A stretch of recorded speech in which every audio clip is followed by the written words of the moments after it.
Good evening, bonsoir. The National Commission for Bilingualism and Multiculturalism is in Douala to diagnose the problems of people, why they are reticent to learn the second language. You're watching the 6:15 primetime newscast in the English language on Canal International. My name is Gladys Amodiba. Stay tuned for major stories.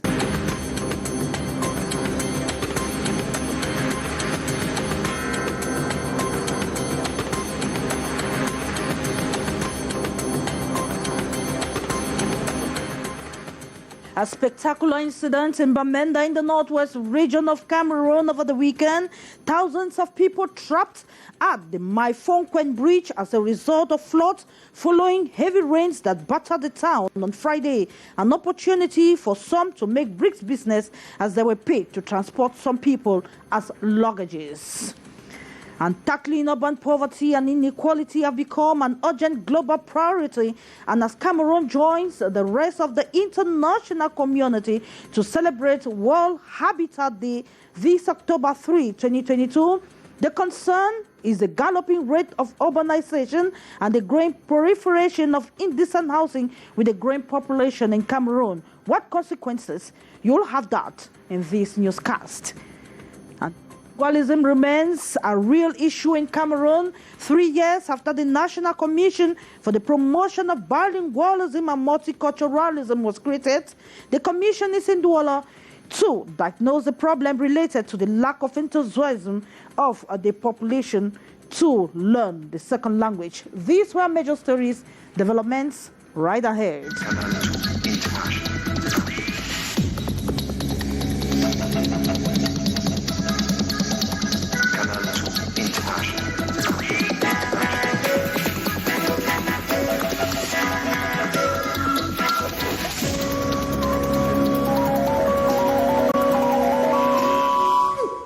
So joining us, it needed patience again for people or persons moving to and from Bamenda 3, precisely from that end to get to their destination. That was over the weekend in Bamenda in the northwest region of Cameroon after heavy rains battered the town for several hours, causing floods precisely at My 4 and at My 6 and Quen. This was an opportunity for some people to make bricks business as on the trouble of others. Stephanie Chin tells us more in the story. The heavy rains of this year continue to make news in Bamenda for some weeks now. On Friday, the skies discharged immeasurable cubic meters of water that ended up again overrunning the bridge that separates My 3 from My 4 in Quen, as well as the road stretch that links Bamenda to Toba subdivision. In both cases, the areas became virtually impassable for some time until the running water subsided to bearable risk levels and liquid gold diggers immediately went to work, transporting human beings like luggage. I am picking my fellow human being crossing from here, and it's too risky because I was scared that the person might even throw me down in the river. As usual, the reasons for the continuous floods are man-made. People are building houses, so the journey is just coming one direction. And this bridge is need to go up again a bit. So this place like this is the bridge is too low down. Yeah, the bridge is too low down. So if they can even take the level of that from Amuma someday to Petu Station, that's the height of that, the correct height of this bridge. With nightfall fast approaching, commuters became more and more impatient.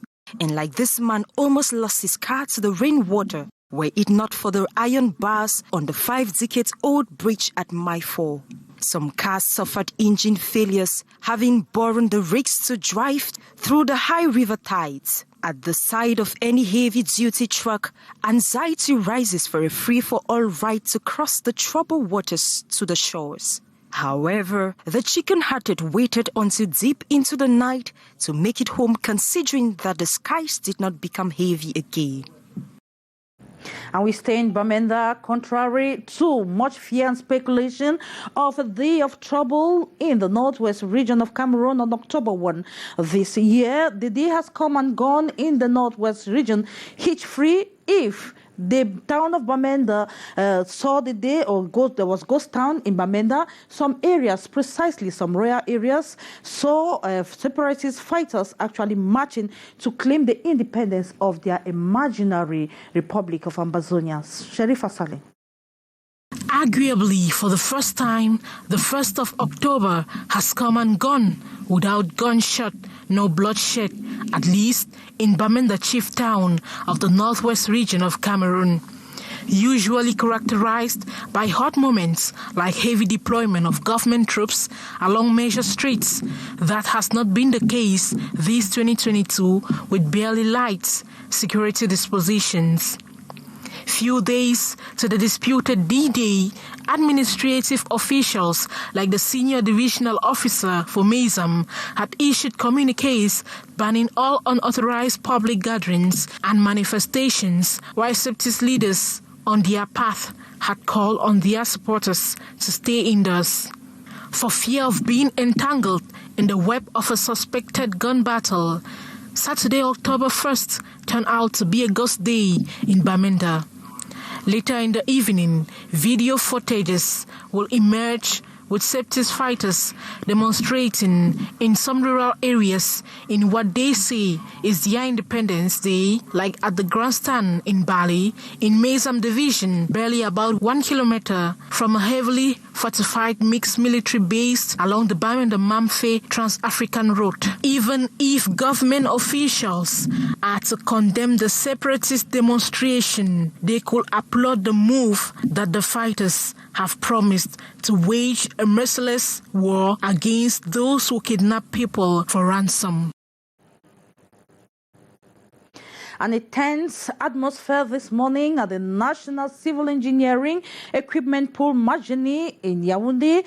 The workers who arrived the head office this morning after 8 a.m. were denied access into the building. This is in line with a service note to ensure effective start of work before 8 a.m. The angry latecomers actually decried the move, which adds to their 60 months of salary arrears. Beatrice Ngamo tells us more. It's 8 a.m., the big gate leading into the head office of the National Civil Engineering Equipment Pool, Margini, was closed. Efforts to pull or push open met with resistance. It has been locked from inside. Some of the collaborators who didn't come on time were stopped, said no, you have to respect the service note. Decision arrived at the end of the Committee of Direction meeting against the backdrop that certain collaborators, workers, do not come to work on time. The service note states that as from 8 o'clock, the collaborator who is not present will be considered like being absent. Measures to evaluate effective presence at work. There is hope because the exceptional subsidy that has been granted by the government is to relaunch the activities. When the activities are relaunched, we will have the capability to pay the salaries and then to catch up with the arrears of the salaries. Bitter move, as the lateness, they say, is due to the absence of means of transportation to come to work. You know, people have to trek before coming to work. Some even beg for taxi money to come to work. So most of them came late. People were blocked outside. I think that is what is currently going on. 16 months of unpaid salaries, yet they make efforts to be present. The last time the minister came here, we had to freeze the 18 months. And then 2 months was paid. And for now, we have accumulated again 3 months, amounting together 16 months. Margini workers in the past months have been on strike, asking for the many arrears owed them, and this recent decision by the hierarchy is like adding to their wounds.